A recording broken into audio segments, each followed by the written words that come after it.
It's Angelo Robles, and welcome to At Family Office. And for my members of SFO Continuity, welcome. We are opening up this program as I have a very special guest.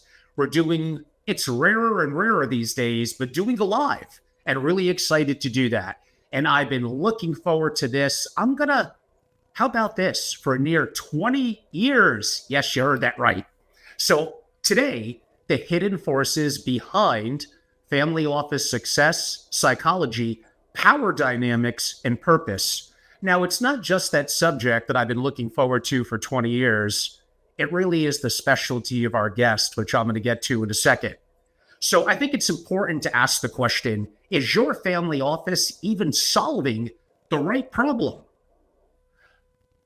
I'm thrilled to have the opportunity to host today an exclusive interview with someone I've been a fan of for a long time and know him just enough, but I really look forward to our conversation.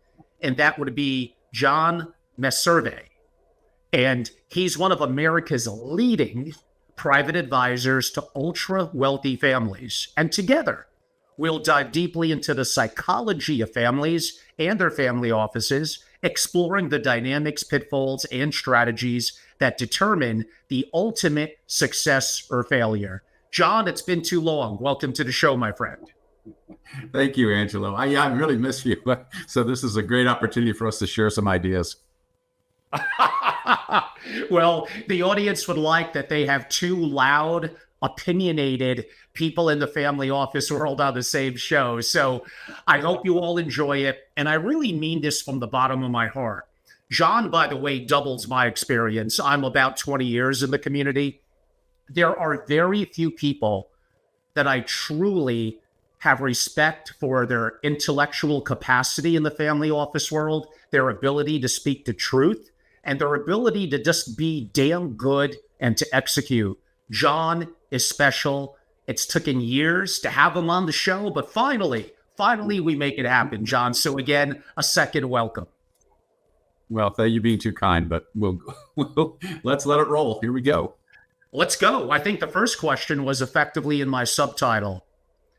How do I know as a family office executive or advisor that I'm even solving the true underlying right problem? I could be wickedly smart. I could be obsessed and good at what I do, but the family pays me.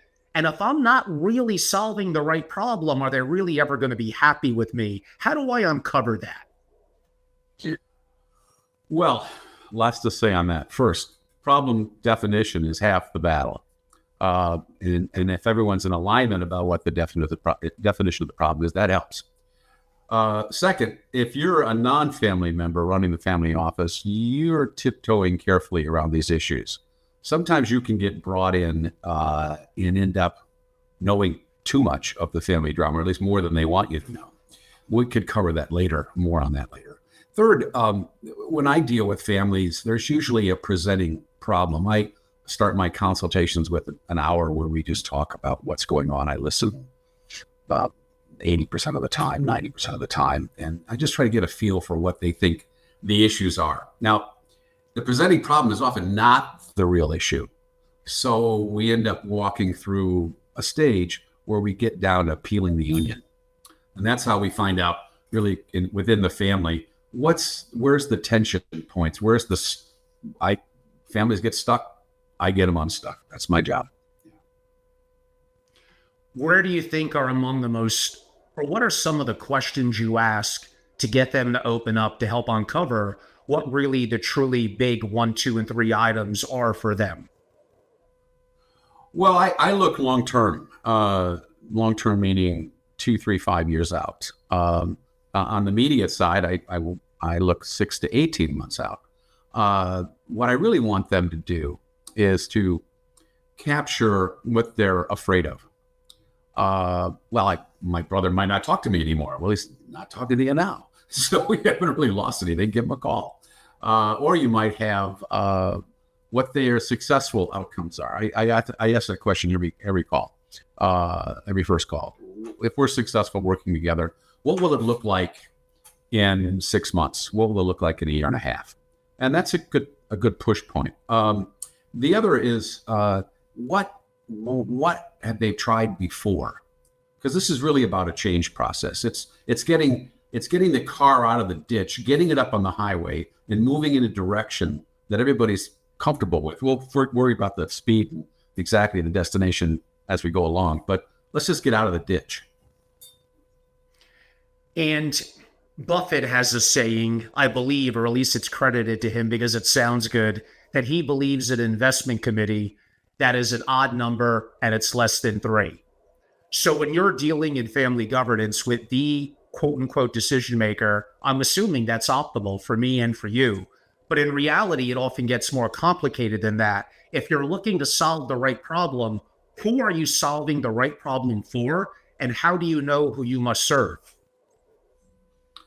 Well, there's a lot packed in that question. First, I look for sycophants. If dad or mom have all of their friends on board, we're probably not going to get the vigorous debate, exchange, pushing and back and forth that we need to get to be a viable business or a viable investment group. We need somebody, they call it the 10th man, I think, in the Israeli army, that has to be designated as this is never going to work because, and make the case. And if the other 9 want to proceed, that's fine. But we need somebody who's going to stand up and say, whoa, this is what I'm concerned about. And let them have a vigorous discussion about that. Many of my clients own what I call platform businesses. They have 4, 5, 7, 8 companies that they own. And when they own that many companies, I advise every 12 or 18 months, they need to have what I call a Peter Lynch moment, which is, what do you own and why do you own it? So you need a vigorous discussion of, why do we still have this or that business? And can we set this up? We deal a lot in selling family businesses, both intra-family and both externally. And can we get the family to understand that, for instance, the legacy business? Well, we can't sell that. It hasn't done anything in 20 years, and it's just taking time and energy. But, Grandpa started it, so we got to keep it going. Well, I mean, I hear that story, and I just think, wouldn't Grandpa, who was a very powerful, smart entrepreneur, want that business to be converted into something that's more opportune and more in tune with what's going on in the world right now? In terms of when I think of, and you're more experienced on family businesses, I'm very laser focused on family offices. I think of things like words that I wrote about in my white paper that you were kind enough to give me a overly complimentary review, but thank you. My blueprint for. Terrific. Well, thank you. I'm wired a little differently. Hopefully you enjoyed it. But I speak a lot about hierarchy and bureaucracy. Hierarchy, I could somewhat understand. There needs to be a chain of command, and it helps actually in the process of making decisions. But there's certainly negatives we can maybe push aside. But I can't think of one positive when I use the word bureaucracy. And I think of now what's going on with our government, and maybe Elon and Vivek have a game plan for making it, quote unquote, more effective and efficient. We could save that discussion, but in the confines of the family business and the family office, bureaucracy is a killer. How do you help families to uncover that they've become bureaucratic? They maybe have too many rules. And how do they streamline decision-making, yet still fulfilling, even if it's not truly a fiduciary responsibility, but let's go with that term? Well, in every family office structure, there are agents for change, and then there are what I call guardians of the status quo. Just as a tangent, I've been on the board of trustees of a non-for-profit called Common Good, which started, I think he's an American treasure, Philip Howard, who's quoted every week on this bureaucratic mess we picked up in healthcare, education, and in our government. And so Philip he wrote The Death of Common Sense and 6 other books that are just fantastic. If you'd like to have your readers check in on those. But I would say this, bureaucracies, they tend to just get sticky. So I'm a mountain climber. I'm not really formally, but I've climbed a lot of mountains, half the 14 years in Colorado and a whole bunch of the Pacific Northwest. And when I was up in the Pacific Northwest, I got to know the people in mountain rescue. And in the old days, the most common mountain where people fell down was Mount Hood outside of Portland. And in the old days, people just pulled up in their Jeeps. They had their gear ready. The rescue teams went up and they just got the guy or the lady who was falling down the mountain or lost.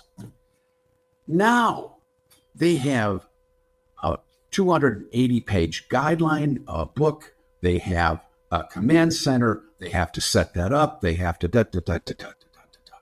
They're just tied up in procedure. So the first thing to look at in this bureaucratic mess is how quickly can we make decisions?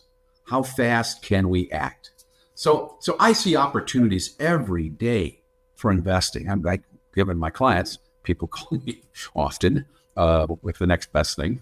And I hear this, oh, well, John, we need 4 to 6 months to evaluate this in our family office. And, we've got a process, and we've got a committee, and we've got a subcommittee. And I just think it's not going to be there in 4 to 6 months. You're done. You're done. You're not going to be able to move quickly enough.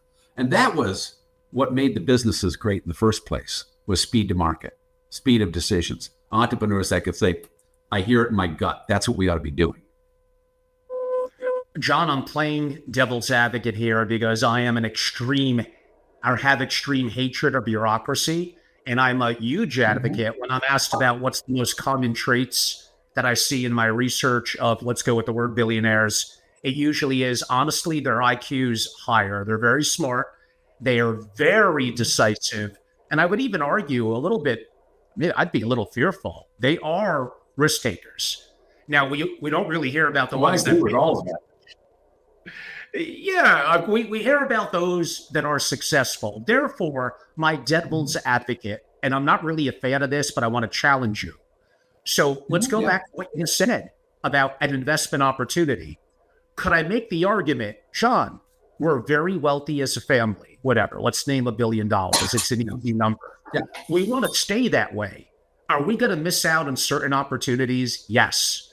But I'm afraid we have a process. We have fiduciary responsibility to family members. We do need to have an investment committee. We do need to think about it. We do need to do diligence. And does that mean we're going to miss out on some things? Yes, but I have to check the box. I have to cover the basis.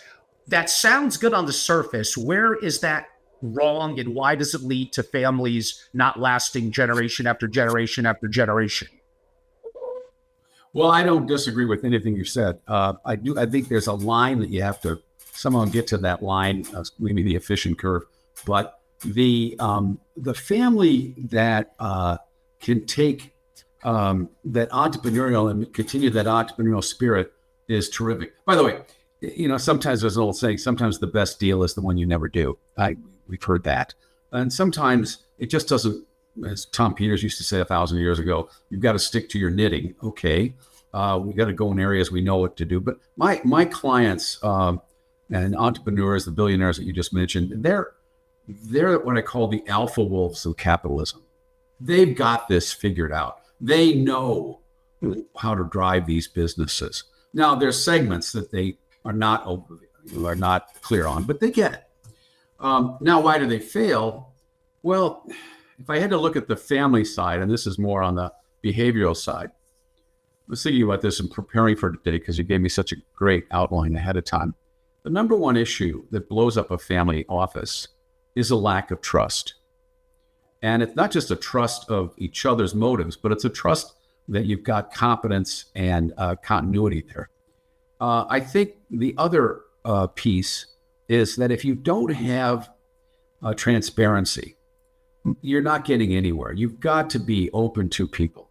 The third piece that they fail is they have a lack of talent. And so we make excuses for some people, even the next gens. I mean, I have to go in and often say things to family members that they probably shouldn't say to each other. But if I say it and I fly in from Chicago, I'm good.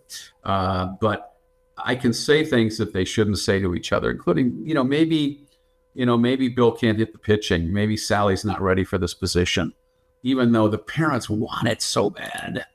And it's often that this uncle and this uncle don't see each other as children the same way. And we have to have some discussion about that as well. I mean, this goes a little bit, and I'm bringing in my first question now with how you just answered it. And we're getting a little deep here. We're often told just work harder. And I agree. The whole adage of, oh no, don't work hard, work smart. That sounds good. You have to be smart and you have to work smart, but you also absolutely have to work hard. But if you're working hard, solving the wrong problem, you're wasting time. And if you're really rich, the one thing no amount of money could buy more of, well, we could debate your longevity with greater money, sure, is time.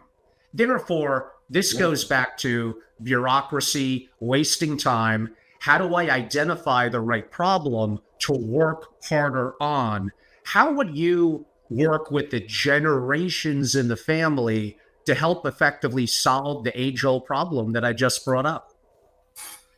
Well, one thing that I think is a very important segment for families to have, multi-generational families, is I think they need to tell the next generation and then that generation, either in person preferably or by video. They need to tell the story of how their wealth was created. And this is so critical to me that I want to hear the story, warts and all. I want to hear when the airplane almost crashed. I want to hear when the business was shut down by a strike or whatever, and how they prevailed. It isn't that easy. I mean, what I have seen my clients go through over the years of all of the obstacles, labor, government, taxes, just bad people working for them, and they seem to overcome that. So that's where I would start, and then getting rid of the bureaucrats is to be I've got some companies I know here in Chicago. They are ruthless about attracting talent, and they don't care what your last name is. They don't care what college you went to. They don't care what your family origin is. It's how you played the cards you were dealt, and they push on that hard. And they see people that can go out and really see great opportunities. So instead of taking, I think we're going to drift here a bit, Rick, being digital, but instead of getting over to turning your money over to some big bank on Wall Street, I can tell story after story of when they basically set up their own family office and they started to really use the skills that they're known for, that the agility, the speed of decision making, the sensing. They're not going to get them all right. They're not going to go 30 for 30, although I know a company that got close to that. But they're very good at picking out the right people. Let's relate it to that, because I don't want to let that go. And we're going to come back to family offices, what defines success, failure, why most of them inevitably fail very shortly. But I think some of this, again, gets back to, are you working on the right problem? What are the goals? Are they identified? What's your process for getting there? But here's the important one, John, and I suffer from this. I get up early in the morning. I have a game plan for my most important thing. And then, damn it, sometimes life gets in the way. I look at my phone. This comes in. Someone knocks on the door. We now have this problem. How do I know how to say no, or how to say get lost, come back in 2 hours? I'm working on the biggest problem when my mind is most fresh right now. How do I ignore distractions? Well, that's a real skill. Years ago, I had the privilege of meeting the royal family. I met Prince Edward and Countess Sophie at a benefit in the Caymans. And I was able to have a beer with Prince Edward. And I asked him, really kind of, I like that. This question is, how do you pull this off? And he said something very interesting. He said, you have to be two people. You have to have a private life where you can express yourself in lots of ways. And then you have to have a public face. And you have to be very, very quick at making decisions about, what can you say at the right time, at the right place. Many of my clients have come to me with the very question you just asked, John, I have suddenly, now that I'm successful or overly successful beyond my wildest dreams, I have all these new friends, and all of them want my time, and they want me to invest in their projects, and and it's very, very hard for me to do exactly what you just said, which is time management. If there's one thing about wealthy families, and you spoke at our FEW conference in Chicago, thank you, brilliant presentation. Is there one thing that people that have done well do not want to waste time? They're very, very familiar with the concept that they're running out of time, and that pushes them. As the generations move backwards, back into their 20s and 30s, that's much less so. We don't know what kind of world we're going to have in 50 years, but we've got to prepare. We got to prepare for it. We can even design it, actually. I agree with you. Let's talk a little bit about mastering difficult conversations. This involves succession. There's a show about that we're all familiar with, about governance, Yes. which is how decisions are made.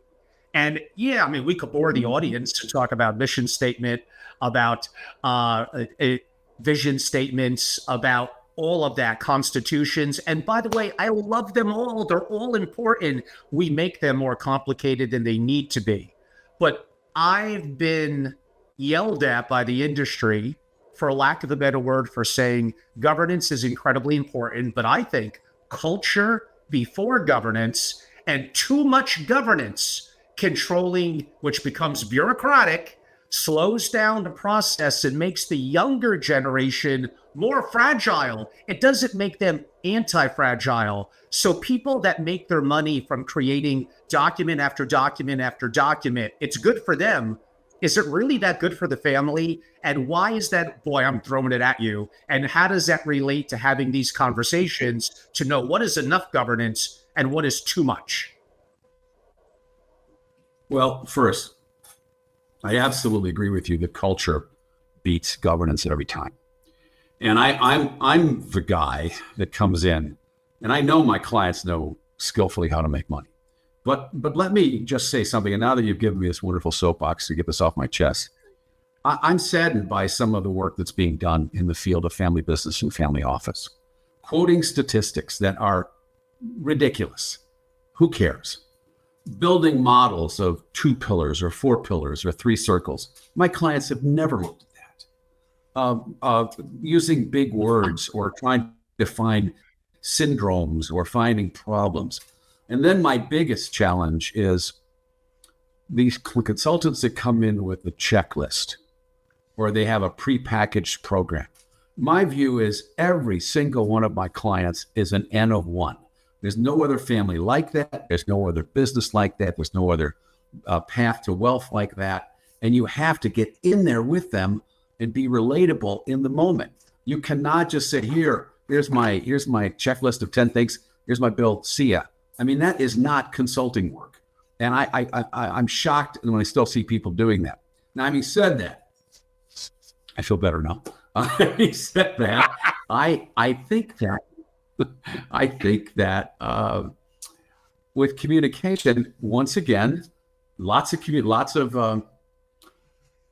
of consultants pushing, you need to talk about it. Well, they don't tell you how to talk about it.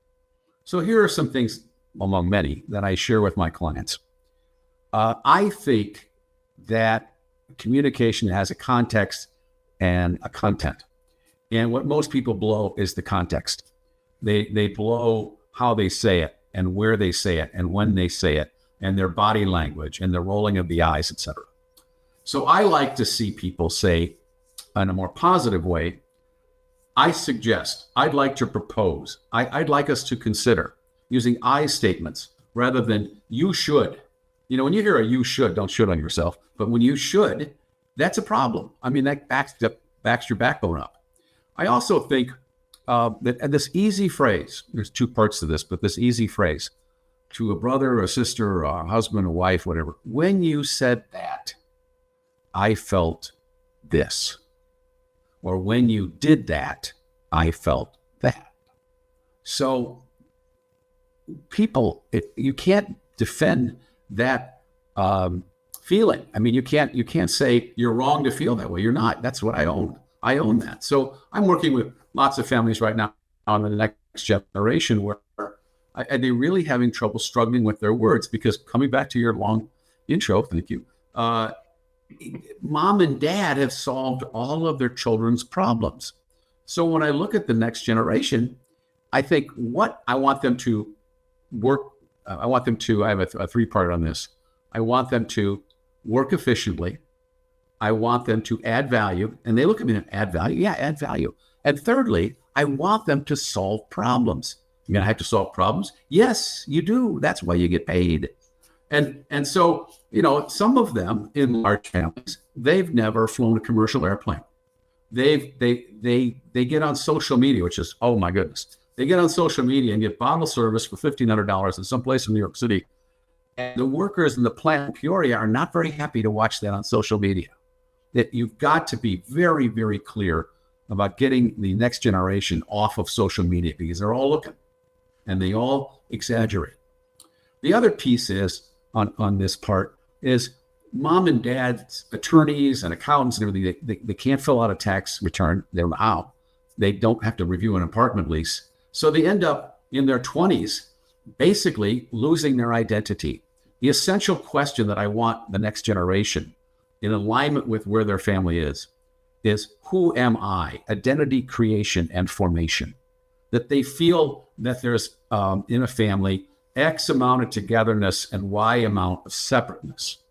So when we get too close together, too enmeshed, the family becomes way too conflict ridden with expectations and doubt, and little things become big things. And here we are in holiday week, which, by the way, this is when everybody has to really choose their words carefully, because they're out of the rhythm of the year. The next 5 weeks for all the different celebrations of life we've got to be really careful. I'll stop there. Yep. No, that was great. And that does relate to one of the words I used in mastering difficult conversations is the word succession. There's a reason why that show is wonderfully acted and is so popular. How would you talk to the generations in the family and part of my new membership group, it's called SFO continuity. It really means family continuity, but I drag the SFO, the single family office, in. What is succession to you, and how could you help families have that continuity generation after generation? Well, succession is a clear plan for the transmission of ownership and of management from one generation to the next. So with the deadline, with dates, with competent people being trained. I mean, the big companies, the big corporations, they know this very well. Jack Welch, that was the first thing on the GE agenda when he was CEO. What happens if Jack gets hit by a bus?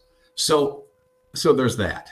But what we see are a dozen obstacles to planning succession, and they hit to the core of the owner's being. I mean, this is his baby. This is we used to call it the mother mistress. The family business became the mother that so nurtured him and the mistress that was so alluring. I spent years at Menninger presenting cases, and we really had a lot of fun tearing these succession problems apart because it's their identity. And there's a piece I know called Conscious Aging that our study group put together on what your sense of loss is. So remember, the resistance to letting go by the older generation is tremendous. On the other hand, the next generation, I have so many young men and women, talented, that realize, I call it the deadline of 40, that by the time they're 40, they have to know how this is going to turn out. Now, every once in a while, some bigger groups, it's 50, but in the Crown family here in Chicago, it was 70. The James Crown, the rest is soul. But for the 40, it's I got to know. Well, that puts you, dad and mom up to about 65, 70, 75. And then there's the health issue. We don't know how long they're going to live, and we don't know what the cost of health care is going to be. And not that that's a primary issue, but it does affect what they want their legacy to be. And their legacy is something that lives beyond them. And so what is that going to be? And then that we get into the philanthropic issues, and we get into, the future of the company and whether it's in the right hands, et cetera. And that's where your numbers of failure skyrocket for lack of planning. Most definitely. Related to that subject, the elders and the rising generations. So in that example of either a family business or a little bit more directly in my world, the family office, you have the blending of generational priorities. It's extremely rare that they're going to be perfectly aligned. How do you, I don't know if I'd use the word compromises. As an elder and a wealth creator, I'm like, I'm compromising to you. I'm the one who created it, but I know that's not the right attitude. So I'm going to sit back, ask questions, open up. But how do I make that conversation happen, blending generational priorities? Wow. Well, the conversation has to take place. And there needs to be kind of your, to look at a baseball analogy, you're not going to win them all.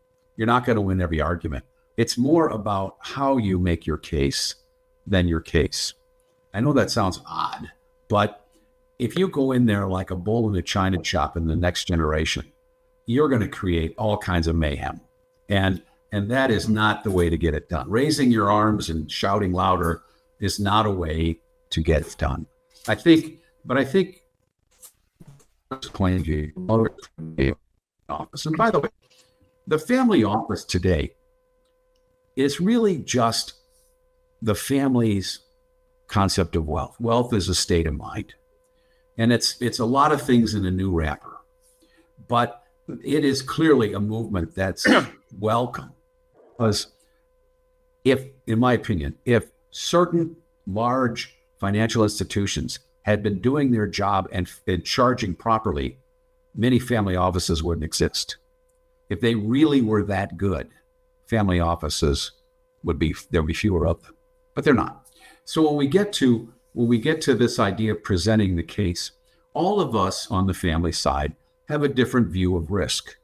I mean, one father said to his son in front of me, "I took risks so you wouldn't have to." Well, that's the kiss of death. Yes. That comment is not going to go anywhere to help that family.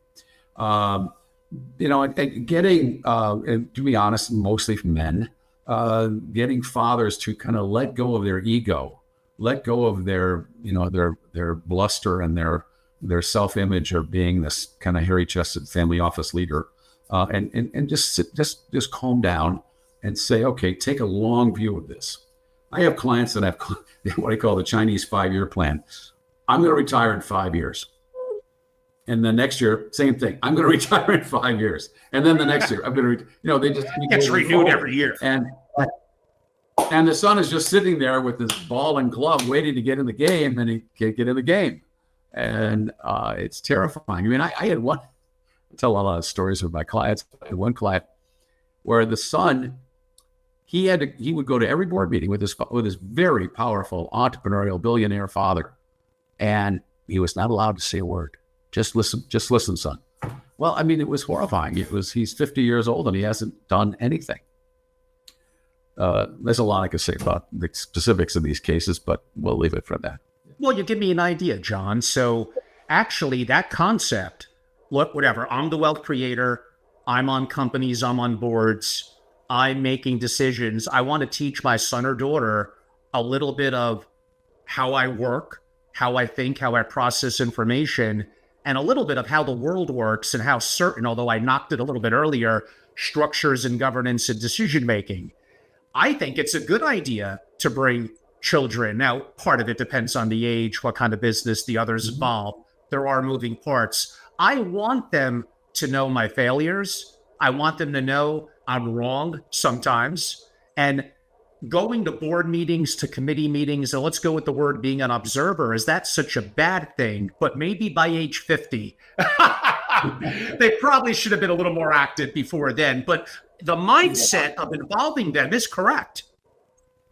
Well, I discovered, just to speak one more moment about that family, is that the son's real job in life was to take care of mom. Well, dad went out and built his businesses. And that's where you have to get into the family dynamics. But you're really hitting something important, which is everyone, just like they talk about communication, you need to communicate. Well, we got to develop the next generation. Well, how do you do that? Well, one of the things I use is I use the C words. It goes all the way back to parenting. You want to raise children that are confident, and that's really important, compassionate, caring, concerned.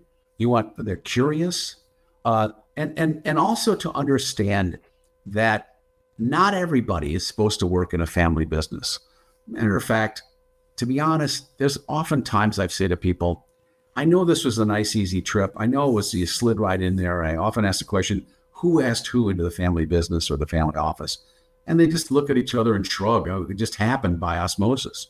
But some people would be a whole lot happier and have a better sense of their identity and their confidence if they did something else somewhere else. Their financial security is assured.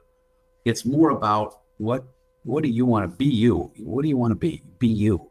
And having them find those unique talents, skills, and in what environment. If you can help them, then I still get wonderful holiday cards from people that thank me for, frankly, leaving that family business and going out and striking out on their own, which is fine with me if that's what they want to do. I mean, I agree, John. Some of the things I talk about with families are character. It's hard to have continuity in the family if you're not spending time. Forget their inherent IQ, the private schools they go to. If you as a parent and grandparent and family are not encouraging making the right decision, punishment where punishment is needed, and teaching proper ethics, morals, and character, it's going to be very, very hard. There is another word I use that few people do. I think you would be the kind of guy that understands it. Courage. I think the ability to act and move forward in the face of uncomfort and possibly fear. Now, again, you could dig too deeply into that. Suppose it's a life or death scenario. Stop thinking too much. Broadly, courage, I think, is an underestimated trait. And I absolutely think at a younger age, it can be taught. Yeah. Well, clearly, modeling behavior by the parents is the number one thing a child sees as they develop. They see how mom and dad deal with conflict. They see how they deal with intimacy. They see how they deal with power and control issues, and that they're adjustable, negotiable. You win some and you don't, and you lose some. I mean, you want to be able to have a relationship with someone. The essential skill for someone in a family office or a family business is the ability to create and sustain a relationship. And if they can't do that, they're not going to be of much value. And you use the word punishment. I'd like to punch in there and say, how about consequences? Because one of the challenges that next generations have is they're really not going to give you consequences. And you can go through the literature of high-wealth families, how evidence has disappeared, how they hired a phalanx of lawyers to protect little Jimmy. I mean, you can't think that those people are going to end up in a life without consequence. 100%, John. I'm glad and not surprised that we would agree. I'm staying on the topic, but it's going to sound like I'm going a little off it. And by the way, the vast majority of people in the community disagree with me and almost sounds like I'm a little brutal about it. And my thought when I travel the world, when I go to antique places like Austria and Switzerland, where money with Habsburgs and others go back literally 500 plus years, among the traits that I see that I try to bring back to my teachings here is the value of creating, or more likely, even look at Elon with Tesla, buying and controlling private companies. It teaches the family how the real world works, how to negotiate, the fact that people will lie to you. How do you get financing? How do you learn how to hire and fire properly?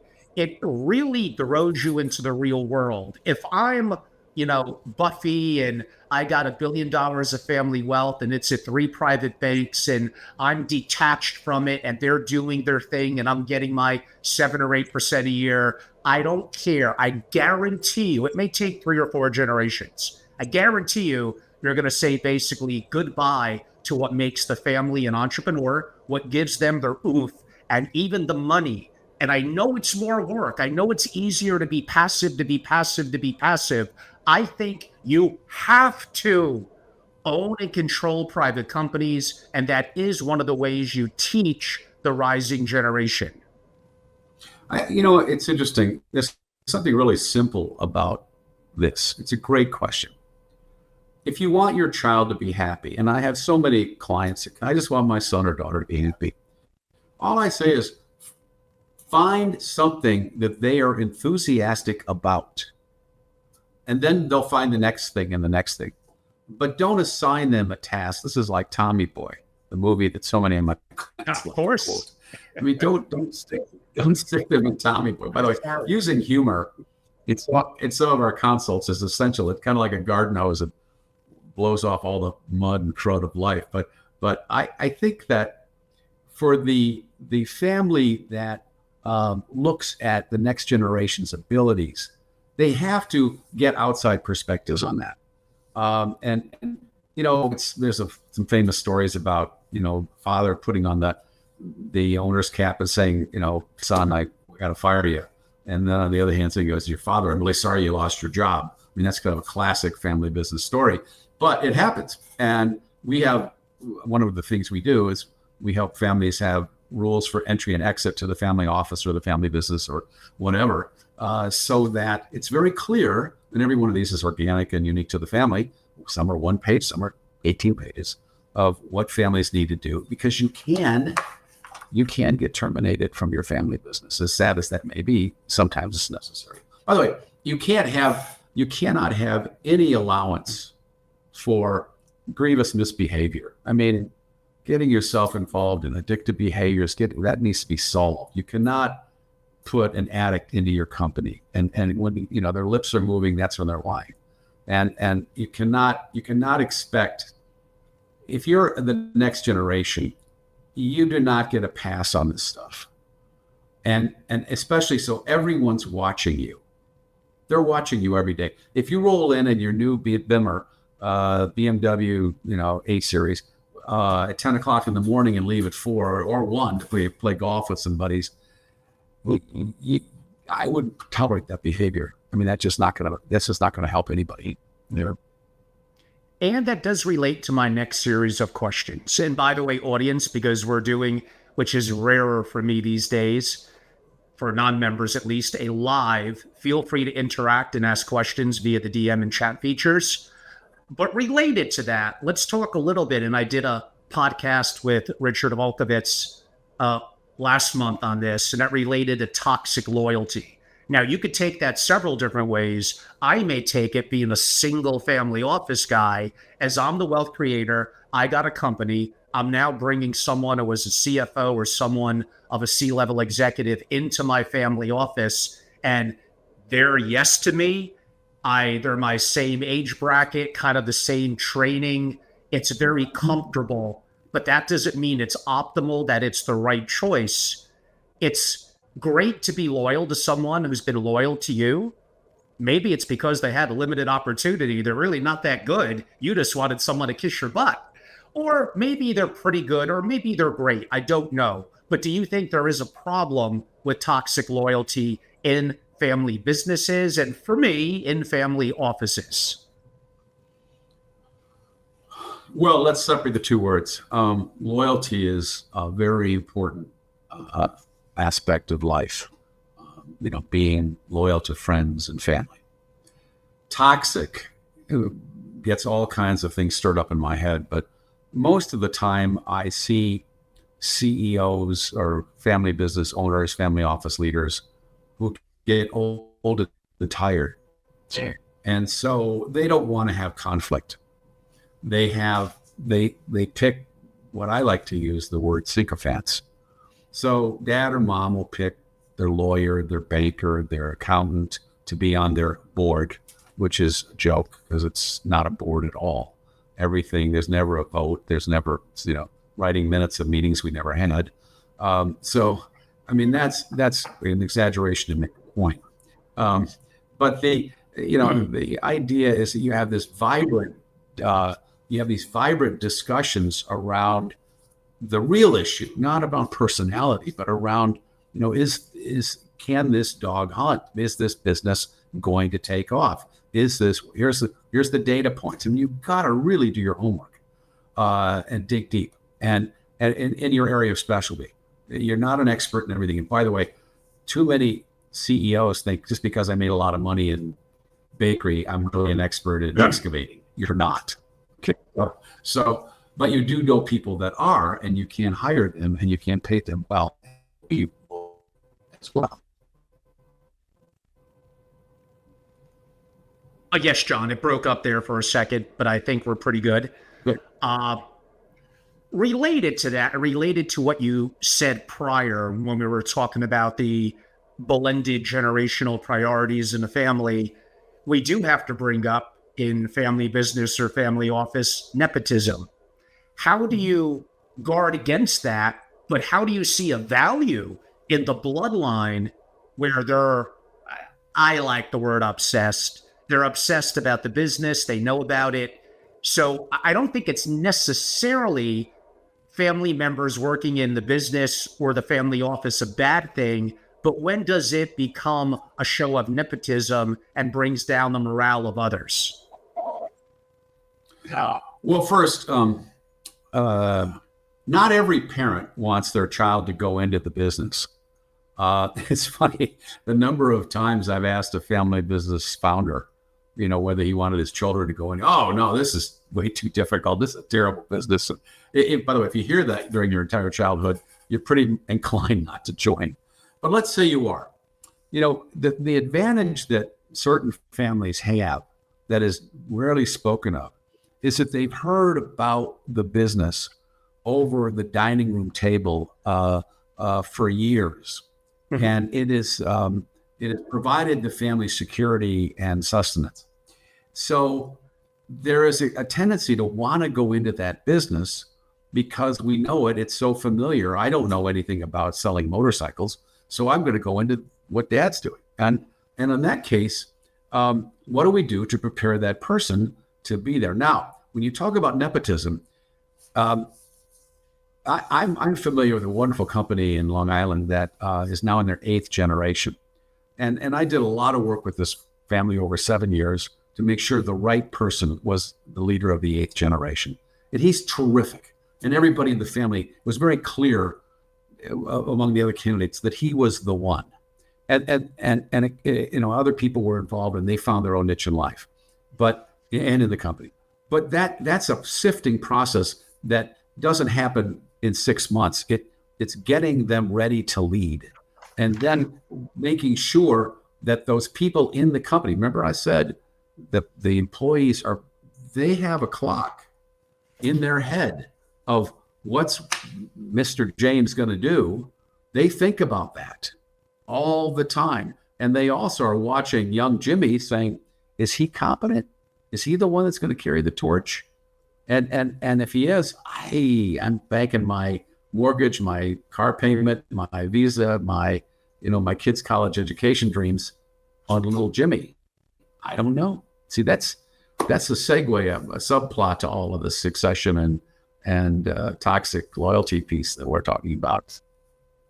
Of course. Why don't I complicate matters even more? I used the word earlier, blended generational priorities. How about, hey, it's the modern world, John, billionaire or not billionaire, blended families, married in, stepchildren. Some of them may be toxic. Some of them may be wickedly talented and incredible. How does a family adapt their culture, if adapt is the right word? And how does it work in today's modern world where 51% plus of people get a divorce? It might even be higher for billionaires. How do you work with blended families? Carefully. But with great respect. But with great respect, because they're pioneers, and I think they're going to be terrific. I mean, if they're choosing, like I have, gay and lesbian clients that are married. I have mixed race clients. I have, older, younger clients. I mean, I have all of that. There's no judgment on my part on what that means to them. They love each other, and so let's take out the easy one first. When one of my one of the 8 conversations, family businesses and family high wealth families I have, is prenuptial agreements. Yes, absolutely. And it doesn't mean he doesn't love me or she doesn't love me or whatever. It just means that we're not going to have a mess at the end. And don't sign it on Thursday night before the wedding on Saturday, because you know what? But I have that. But no, I think that pioneer spirit. One of the challenges that you have is that the in-law. Look, your daughter or your son are never going to marry the perfect partner, because that person doesn't exist. Your acceptance of that person is critical to this. And let it go. Just let it go and enjoy that moment, because guess what? You did the same thing back when you were getting married. Now, having said all of that, there are a thing we talked about at Menninger called the hired gun. And this goes in a pattern where I had a client, the son and the mother were not getting along. The father and the son were okay, but the son and the mother were not. So he went out and married a lady that absolutely drove the mother crazy. I mean, crazy. And she was what we called the hired gun. And the father would say to the son, David, what are you doing? Your wife, Dad, I know, I love her. What can I say? But there's this psychological game being played in the family that some in-laws play just to drive their one or more parents crazy. Nobody talks about that, but it's very real. Oh yeah, we could go down that rabbit hole for a long time. Probably even get more listeners. Who else is talking about this in the family office world? Well, John and I, of course. I'm going to switch directions a little bit, and boy, we're getting into me getting on high horse territory here. I'll try to be careful, John. I think, now, yes, you could argue I'm conflicted. Single family offices can be incredible. They are the ultimate in control, in privacy, and in customization. I've done more than enough debates with industry people, meaning MFOs, banks, and others that are, of course, conflicted. They don't really want the concept of the family office to buffer the family and be their entity. They want the business from them. And I'm just talking the truth, whether people like it or not. And I am a believer that sub-billion-dollar family offices can be incredible. They might even have less hierarchy and bureaucracy and could be even more nimble if they have the right people. But I do have to face reality. Are most family offices, and I admit it's somewhat subjective, depending on opinion, qualitative, are they really great? Well, I write about that in my paper. I think maybe about 3% are great. But that doesn't mean that good or very good is bad. And how about this one, John? Here's really the question. Why do most family offices, I'm going to use the word fail because I want to be clickbaity and startle people. Inevitably, everything fails. One day, Microsoft is going to go to zero. It may be 400 years. I don't know. In a long enough time frame, Angelo the philosopher saying that everything goes to zero. But why do most family offices only last between 10 and 15 years? The obvious is it's created by someone who's a bit older. They age out. They get incapacitated or die, and the rising generation has no connection, no involvement, and thinks it's a big burden and expense. Wow, there's a lot to unpack there. Let's go back to MOFO, SFO. I wanted to get this comment in anyhow, so it's a good point. I see families that have a single family office, and they get on the golf course and they complain about how much it costs, the overhead, et cetera. So their golfing buddy says, well, I got the same problem. Let's create a multifamily office. And in about 2 years to 3 years, they don't like each other anymore, or they have strong differences about direction, about capability, about risk, and they break up. I agree with you that the single family office can have tremendous advantages. And I can list one client after another that have gone down this path. I recall a client, I helped one family, they each sold their business in liquid assets, each started with some big number in the centimillionaire level. And they put a third in with big company Wall Street X, a third with big company Wall Street Y, and a third with big company Wall Street Z. And they didn't quite understand, because remember, these were operators. They weren't investors. They weren't financiers. They were operators. They were managers. They were owners of their own family business. And they woke up and realized how locked in they were, how big the fees were percentage-wise, how little control they had, et cetera. They were basically, as one of them said to me, John, I like being schmoozed. And they got schmoozed. So they all bailed out in this family, and they formed their own family office. And they went out and very much in the style of their father. They went out and picked this business and that business, and we got this business, but we'll put that over here and put that with that. And there's a synergy there that we didn't see before. And we've got these brainiacs downstairs on social media, and we're doing this and this and this. And they are now well over $1 billion. That is a talk I give separately called The Path to $1 Billion Family Office, where you actually can do it. And they've done this all in about 15 years ago. So they've done it all in the last 15 years. So I'm with you on the SFO. It gives you tremendous abilities, and it allows you so much flexibility. If you want to put your money to sleep, you know where you can go to do that. Now, why they fail? I think they fail because, one, so many of them get harvested. I have a client that his daughter, they sold their large family business, and his daughter wants to link her Amex payments to the trust so that the trust will keep paying her Amex bill every month. I mean, that's a new one for me. I mean, he said, maybe I didn't do a good enough job explaining how the world works, but he's a great guy. But the other piece is that I think families that fizz out, they just get tired, and they start to harvest, and they don't look for opportunities, because, to be blunt, they get lazy. They get seduced by all of these philanthropic events with, what disease are we celebrating tonight? And they're just, they just want to be having the other side of life, which is to not work very hard. And for the ones that do want to work hard, let them have at it. So I look at three things, and it's just to make it simple, in terms of some determining factors to a family office. One are its people, which I think is pretty obvious, of course, inside the family, as well as outside talent in the family office. I would then put systems, although I'm a little reluctant there. I'll get to that in a second. And in today's world, and again, I'm a big techie, and AI and everything's going to be totally different in 10 years. It's just me. But let's go a little bit to systems. Here's the good and bad. One, you need to have processes and systems.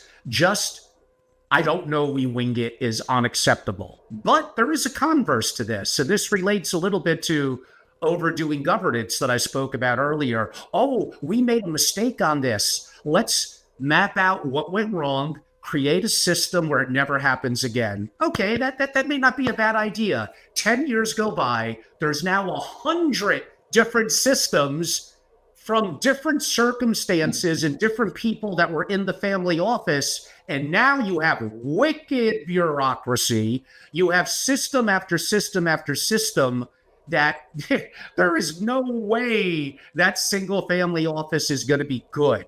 How do you balance having enough processes and systems, but they iterate and they're adaptive, and not being overwhelmed by the bureaucracy of too many? Wow, that's a big question. It reminds me, last month, I was invited, or 2 months ago, I was invited to the Ben DuPont's non-obvious dinner, where we get together for a 6-hour dinner. And it's a great idea. I mean, Ben did a great job with his partner, and they one of the ideas that was really winging around the room was this idea of using AI to document every major decision that the family office had made. It was kind of the idea of using AI to help your family office. Like, on what basis do we do these decisions? And so when another decision comes in to buy, sell, acquire, whatever, you pop it in the AI formula and it'll tell you what the past experiences of the family has been.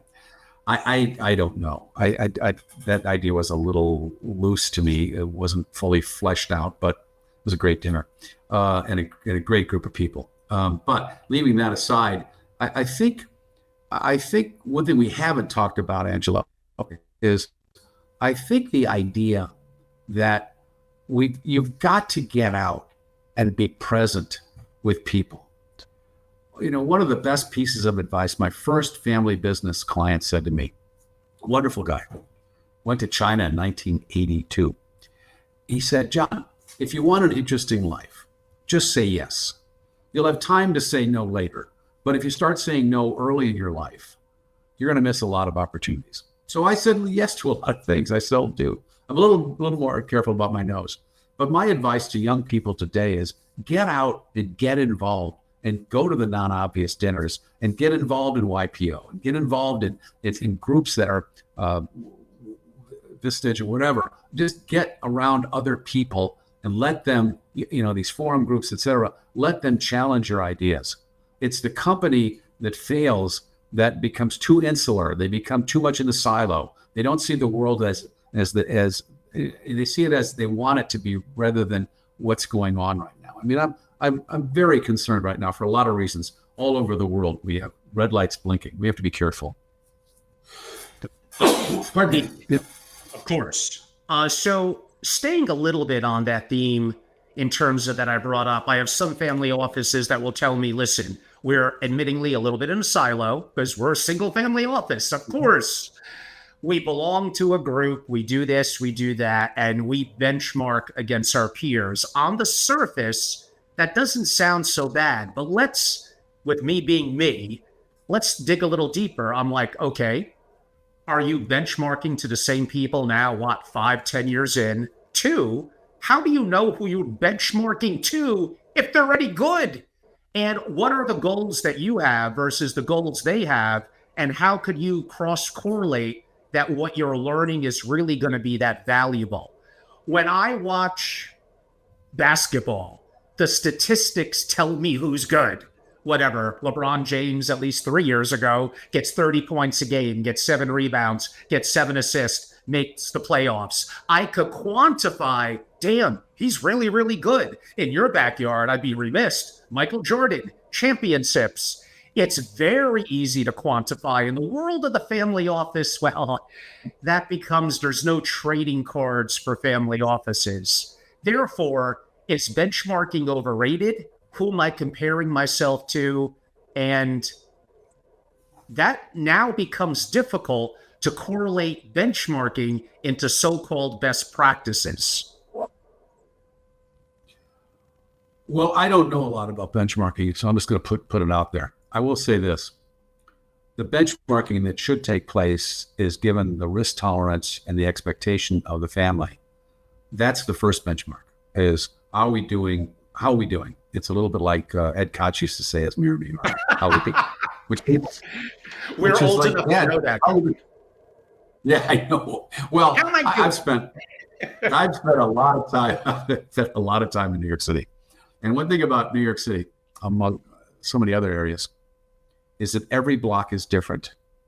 So when you look at real estate in New York City, and I worked with a lot of real estate families in New York, the best ones knew, not that block, this block, not that block. No, you're on the wrong side of the street. No, the subway station's there. No, the next subway station is going to be over there. You've got to figure all that out block by block. And that's why I think some of these, comparisons, I don't know how they can be valid how yes, can be useful. Yeah. That's a better word. Correct. Relates a little bit to my earlier questions in trying to tie it back to successful and failure, quote unquote, family offices. I go back to, and you agreed with me, more important than even governance is culture. But related to that, and maybe downstream of culture, what's the purpose and what's the intent? How do you help families uncover at least Angelo's trio of culture, purpose, and intent? And what's important for you, and what do you maybe reconfigure from my big three? Well, first, I must point this out. I think one of the problems that people have is defining culture. It's one of those words, frankly, like narcissism, that gets bounced around all the time, but doesn't really have a clean, clear definition. But let's set that aside. I think one of the most important jobs that the head of a family office has is alignment. That your understanding and your understanding and your understanding and your understanding are the same understanding. This is the direction we're going to go. So we need to get to alignment. And we can do vision, values, mission. We can put all that and tack it on the wall. But the real issue is that everybody in the family office knows that's the goal. That's what we're headed for. That's what the family has asked us to hit. That's the bogey we got to hit. And I think, and then there'll be reasons why we did or we didn't, and we learn as we go. You know, there's a lot of talk right now. I just finished reading Elon Musk's bio that Walter Jacobson put together, 615 long pages of this. Yeah, it's long. It's long, but you know, I'm very interested in investing in space right now with satellites and everything else. But I agree. But with Elon, he is speaking a lot today about the importance of failure, and we've tried to raise in this next generation perfect kids, perfect young people, perfect everything, perfect scores of their tests. Heck, even the APGAR score, it's a 9, get a 10. Come on, when the baby's born. So we're just trying to measure everything. And in fact, let's measure how content our young people are. Let's measure, because anxiety is, this is a tangent for this talk, but anxiety is permeating young people. You know, whether it's climate change or whether it's war or whether it's, the environment or whether it's, prospects of job, being able to get a college education for less than $200,000. I mean, these are a lot of high anxiety. And, we're going to basically, this is a big comic, but if you could see it properly from 30, 50,000 feet, we're seeing the institutions of America being completely reinvented. And I've been saying this for 5 years. Whether it's religion, whether it's education, whether it's healthcare, whether it's the government spending, whatever it's going to be, it's going to get, leave your politics aside. We had people don't change because they want to, they change because they have to. And at some point we're going to hit a wall and we're going to say, we have to change. Otherwise we're just not we're in the bigger society. We're not unlike a family office. We're just kind of floating by, harvesting what we've got. Unfortunately, my job as kind of a long-term looker at the family office and family business is all of this stuff in front, my clients are well skilled to handle. It's that dark cloud way out there that I'm looking at very carefully. That's the black swan that we want to watch. Just watch it and let's see where that goes. I completely agree. I mean, I did a masterclass in COVID, originally a consulting assignment to a family, but it grew, called Sovereign Risk and Disaster Preparedness, kind of seeing around corners and thinking the unthinkable, because that's kind of what a black swan event is. Now, certain things like a solar flare that destroys the earth, well, it's not really much of anything we could do to hedge against that. But there are other things, from, unfortunately, government collapse to systemic banking and derivative risk failures and other things where, and again, I know we're getting maybe a little off track. We could do more of that in a part 2 discussion, but these are the things that you family offices out there, and don't think that because you're not a bloodline, you don't have to worry about it. It's your job and you should be getting paid properly and then some. I'll agree with you on that. But to think about these things, and if continuity to the family is important, it's more than just how they're doing today, tomorrow, or next year. You have to be somewhat forward thinking. We're going to get to a forward-thinking subject in 1 second, but let's stay a little bit on what we've been building to, and I think is one of your real strong points, John, and that's the ability of communication. The fallacy is we often think that communication took place when in reality, it was a one-way street or it never really happened. How do you help families communicate better? Well, we covered some of that earlier. I think I think I start with be kind, be kind, and I also like families to, as I said earlier, use I statements and to be gentle in their communication, because picking it up and putting it down somebody's throat is a bad idea. Sometimes families say things and they get etched in granite, they'll never be forgotten. And once that happens, it's really tragic. Some clients that I have when they communicate, I had one. They started the family meeting. Everyone was nervous about this meeting, and one of the sons, who's a very funny guy, he came in and put boxing gloves on everybody's seat in the room. And everybody just howled when they got there. It was a great icebreaker, which, by the way, later I had Muhammad Ali sign that, which was one of the highlights of my life. Wow. So I think one of my clients is very close to Muhammad and got outside. So anyhow, my point is that I think the communication is, most people think they're a good communicator, and everybody can be better. I can be better. We all can be better. And we have to be very, very careful and spell out that whole piece of, when I said this, when you said that, I felt this. I felt betrayed. I felt that you didn't listen to me. I felt, I just felt awful about what you said. And or when you did this, when you went out and bought that company and didn't even call me, I felt totally left in the dark, or whatever. And so getting people back on track. Now, there's another thing that's going on, and that is, which will lead right into this communication. Most of the clients I have a annual or biannual family gathering, and these are really interesting because there's so many of them are terrible. I mean, I just have to say this. I've been to many, and God Almighty, I mean, the trouble is, you end up with a family meeting that no one's paying attention to. So it's a show. So the CPA gets up, and then the lawyer gets up, and then a board member gets up, and I watch the faces around the U-shaped table or whatever it is. And the young people, they're just glazing over their head. Matter of fact, I had one where there were so many, I call them eye charts, these big Excel spreadsheets with 58 numbers and columns and rows on. I thought, why? Just give me 6 great things about our performance here and 3 concerns. That's what I'm going to remember. And if you want people to really remember it, attach a story to it. And then build on interactivity, build on Q&A. There were almost no questions. Actually, by the end of the afternoon, most of them were on their phones watching football games. It was that bad. But the idea of having a solid family retreat that has even parts of fun and enjoyment and idea sharing, and then kind of a how we doing weekend, etc. That's really critical to gluing, because most of people today don't live in the same community. They're scattered at least across the country, if not over in Europe or Asia. And so to bring people back and restore and give people plenty of one-to-one time where they can get to know Aunt Sally better, etc. That's one of the best communication vehicles I know.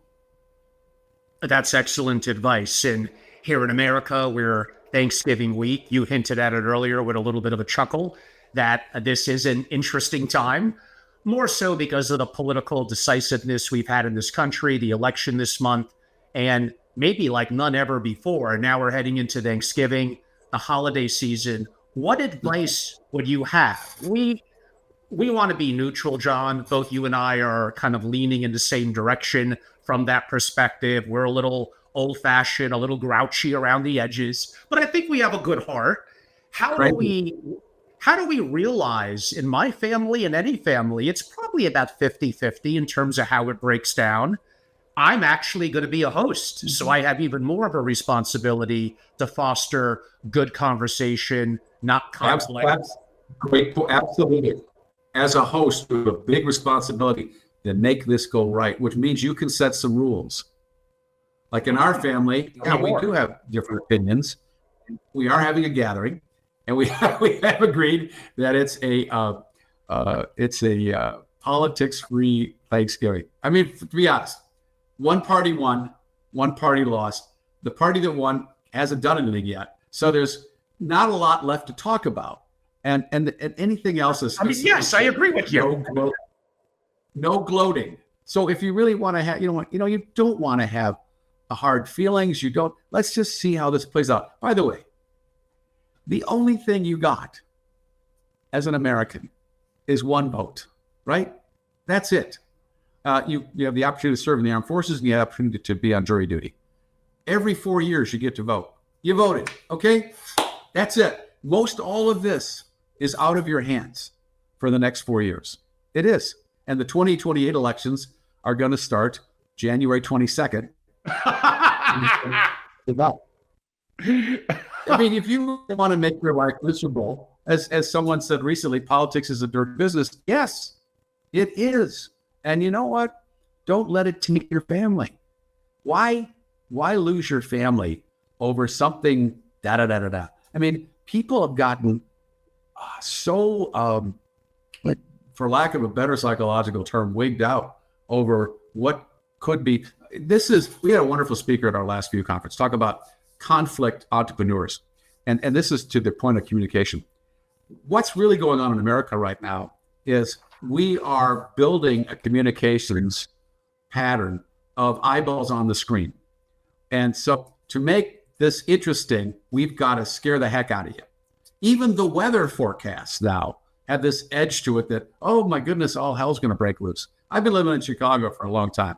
There's no way that we're not going to have big snowstorms this year. So what? We can deal with it. And the same is true with so many other things in life. But on the networks today, you've got to watch the media because the old channel and cable networks are trying so hard to keep your eyeballs on the screen that it's only a matter of time that they will be in their demise.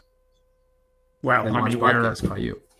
From both sides, we already see that happening. And correct, there's new dynamics in media that are obviously rising and probably will have their own challenges and conflicts, especially as they grow. Welcome to the cycle. What's old becomes new again, and new becomes old, and it seems like it keeps on cycling back. Hey, Angela, let me just add one more thing, because it really does fit families and family businesses and family offices. There's an old adage: who gets something back by keeping the conflict going? And there's really a lot in that to unpack, especially when you're working with a family that has a long history of conflict, especially when you look at a media event that has an opportunity to boost ratings. So once again, who gets something back by keeping the conflict going in your family, in your business, in your wealth? Certain attorneys, that would probably be about it. Don't go there. There are so few competent attorneys left. You mentioned earlier, I was shaking my head like I'm intrigued by this family member. I think it was a family member maybe 10, 15 minutes ago who did some kind of dinner and spoke about a little bit of the impact of the future AI and a process for making decisions. Now, I actually think that person is very much accurate. Now, I tend to, the joke that I like to tell people in the family office world, it was like this with crypto and other things. I tend to get in and see around corners pretty damn good. My timelines, well, we could debate that a little bit. So I'm already on record. I've been talking about my trips to Silicon Valley, my interview with thought leaders, a little bit of some insider insight I have, and a little bit of my knowledge and instinct telling me that AI is going to be bigger than we think it is. We're underdoing it. That does not mean that we're not going to have investment gyrations, volatility. If China invades Taiwan, NVIDIA and others would probably drop 80, 90%, probably a good time to buy, but we could save that discussion.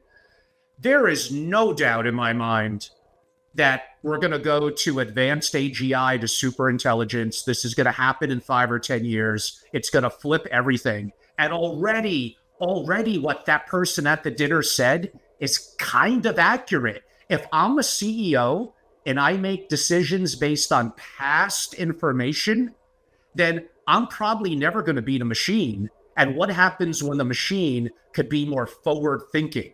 How are we going to compete based on strictly logic alone and based on decisions that were made in the past where we don't have the rote memory of all the world wrapped up in answering it in half a second? Well, I love the presentations given by anthropologists because they seem to kind of figure a lot of that out. One of them said recently, with all of this technology, can we really grow a new wing? And that fast. This is coming at us so fast. For instance, right now, quantum computing, AI, nuclear reactors are now back in vogue, mini nuclear reactors. Huge national security concern, huge national concern. We're not going to have big mass armies, wars with large armies anymore. It's going to be special forces with very specific requirements. It's going to be drones and it's going to be satellites. That's where the world's going to go. And if I could just pick up on something we talked about a few minutes ago, most of my clients, whether they admit it or not, are prepping right now. They're making sure because the vulnerability of the American power grid system is without question. We are vulnerable. And also we are also vulnerable in our critical mineral supply. So those are two areas that I've invested in. And I'm very excited about what the opportunities are to protect the country, protect its citizens, and to protect its free way of life. But that's a bigger topic for later. I think right now, if you need to know people, and that's why I said the point earlier, getting involved in a lot of different friendships. And I have a phrase: make friends before you need them, which is one of my clients shared that with me years ago. It's truly true. You want to know people and get to know as many people as you can quickly. And of course, preserve your reputation and always be trustworthy. But that's what you need to get ahead in this world, because you're going to hear about something and you're going to have to make a decision. And by the way, to your point, I'll push back again. The decisions are going to have to come faster, and you're going to make mistakes, but they're going to come faster because they just are. I mean, world events are going to push them, and we're going to have to be ready. Yeah, I mean, I get in trouble for talking about geopolitical issues, economics, investing, tying that into the family office world. I think I come at it with some degree of intellect, knowledge, and experience, and if I may say so myself, very, very good connections. But at the end of the day, again, be careful of confirmation bias and learn to think for yourself. And we don't have a crystal ball. Again, I think I'm relatively pretty darn accurate, but my timelines have been a little bit askew over the years. You hinted at it, John. I wasn't going to bring it up, but it relates a little bit to this forward thinking of the future. I mentioned AI. You mentioned space tech, which underneath AI is going to be robotics. Underneath space tech is going to be satellites and drones and a variety of different things. We're seeing things change now with the U.S. military. So from an investing perspective, yes, I think we do have to look at AI. We do have to look at blockchain. We do have to look at space. Am I going to put 50% plus of my resources there? Some of you might, and you're the ones who may make billions of dollars. I'm not that good. But I'm not going to put 1 or 2% there. I'm going to put more because I look at this as being the future, and the future is coming fast. And I'm afraid that certain families, they just get frozen into don't lose money, rule number 2, remember rule number 1. And I know that sounds good on the surface, but the impact of inflation on my money and how things are changing rapidly, I don't think that's going to be a forward-thinking family office, and that would worry me looking 5 or 10 years out. Well, there's a lot there. I think that on the commercial side, there's a $1 trillion market in space. Everything, phones, yes, everything. This is all. I mean, all of our troops are wired in off satellite, and that we're going to be launching satellites. Satellites are now about the size of a beach ball. They're not these big things we see on TV. and there's thousands of them up there, and they're going to control everything. And so, getting ready for what used to be a peaceful area of space is going to be a conflict zone. Space And wars. so I'm involved in one of those projects. Yeah, I mean, being able to turn off certain things. I mean, put people in the dark, long, cold winters. I mean, terrible things like that. Everybody's building drones right now, which is amazing, but I wouldn't get in that business because there's just too much of it.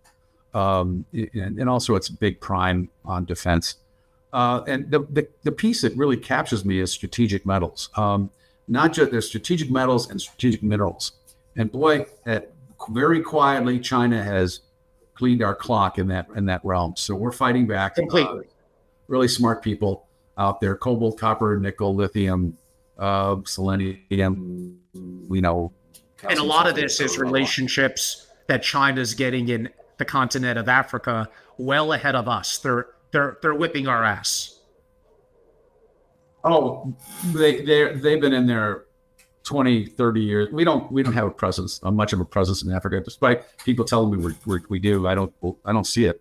I've been in 60 countries, and I just got back from Morocco and Egypt and Jordan, and or the Chinese are everywhere.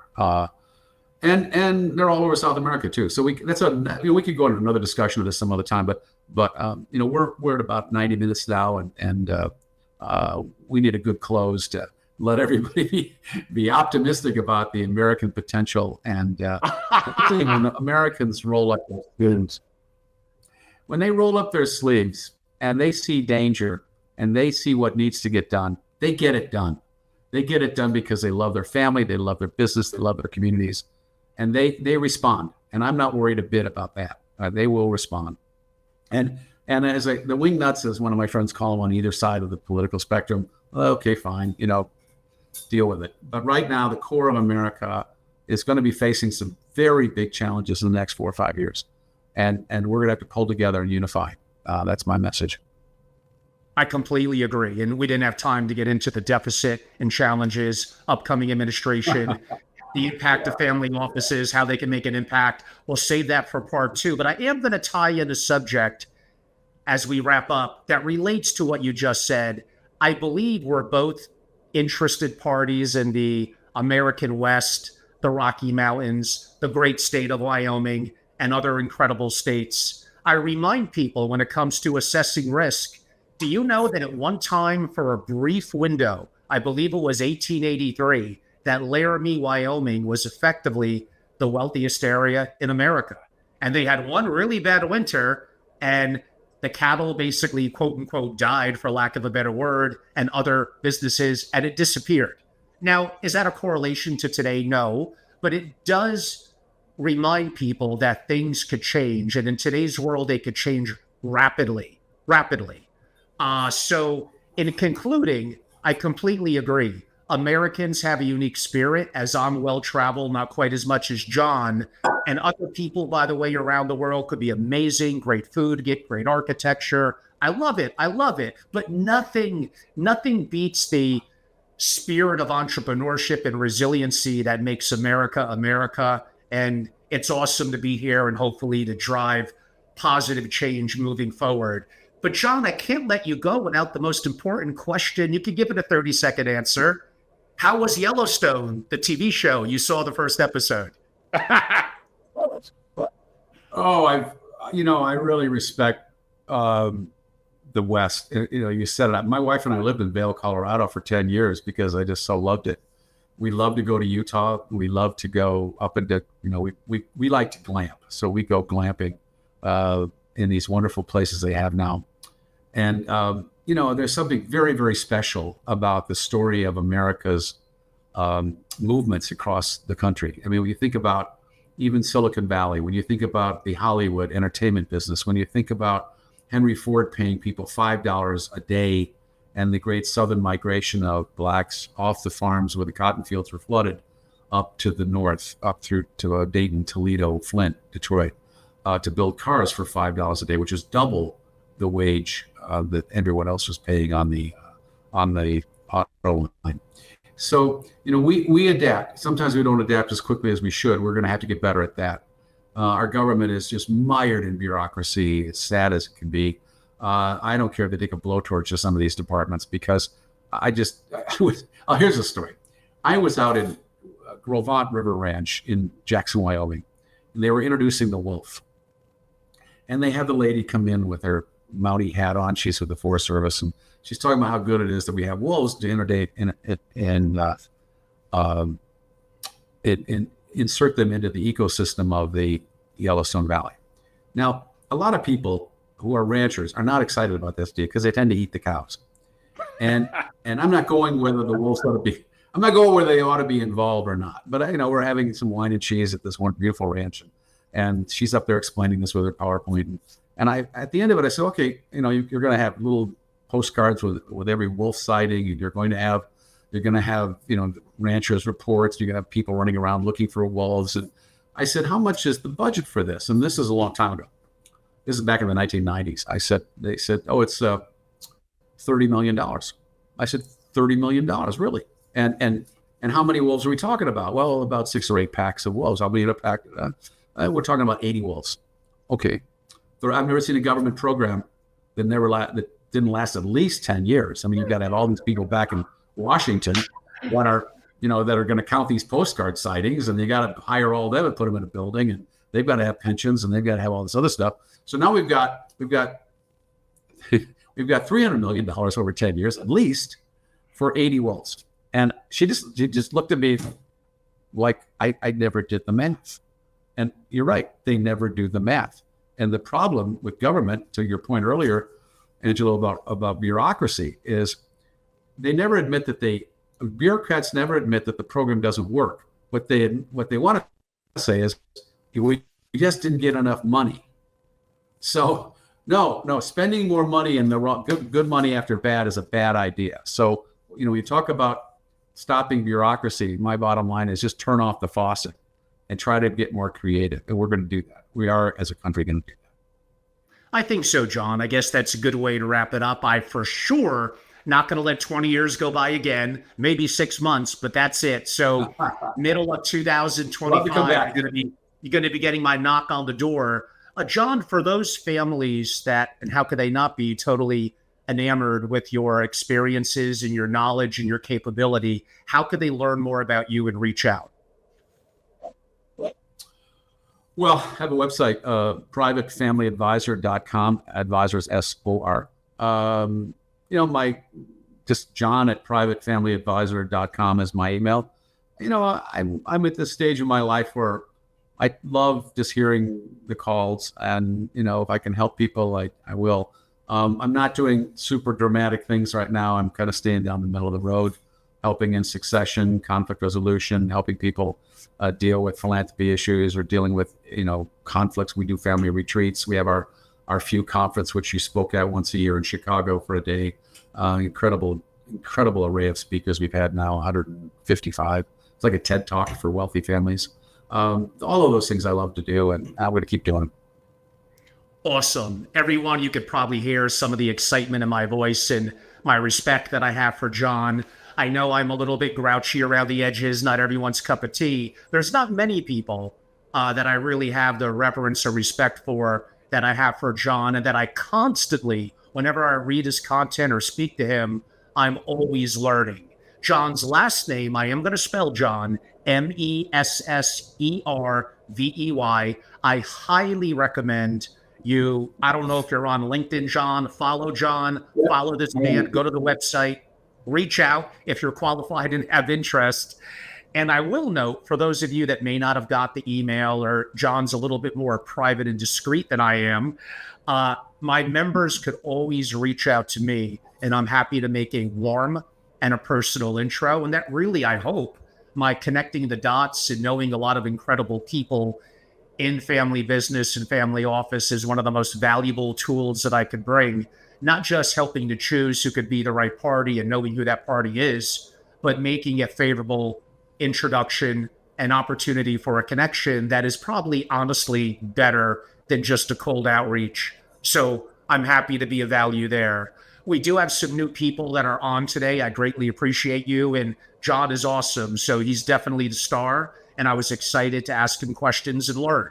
If you'd like to learn more about my work, many people know me as being the founder and longtime CEO at Family Office Association. I sold it. I'm a veteran, not quite the OG that John is, but I got about 20 more years. But then he'll have 20 more years on me in 20 more years. But I'm starting. I'll do my Abbott and Costello math, John, and I'm starting to catch up maybe percentage wise. So go to simply. I sold Family Office Association. I thought I semi-retired and have my own family office and investment vehicle, but I love what I do. I'm obsessed about single family offices. So you could follow me at Family Office on YouTube. I'm active on LinkedIn. I'll be doing a new book shortly, but I enjoy doing my research and white papers. I do a lot on structuring about the future of the family office, about AI, and about investing. I am an active allocator and enjoy some of the things that John mentioned on that are a little bit more esoteric and you got to think a little deeper, but the opportunities are tremendous. And all of you could very simply go to my website. It's my name, angelorobles.com, and join my SFO continuity, be a member, and get all the benefits, which is way beyond what I do publicly that members receive. angelorobles.com. If you don't mind, John, one more time, how could they learn about you via your URL again? It's www.privatefamilyadvisor.com. You know, Angelo, you're doing important work. It was an honor to be on board today. I really enjoy the back and forth. You're terrific at this. And I really am happy you're still in the field. There's a lot of, to be honest, not very helpful work being done. A lot of people running around saying they're experts. You're the man. You're the guy. You're very kind, John. Coming from you, from others, it would just be lip talk. Coming from you, I'm really honored. I'm probably blushing a little bit. I'm going to clip that and show my wife. So I do appreciate it. I have great respect for you and your work. Audience, I appreciate all of you. I hope you're enjoying it. Go and follow John. He's the best. Thank you, everyone. Thank you. Have a good day, John. Appreciate it. Thanks, Michael. Appreciate it. Thank you.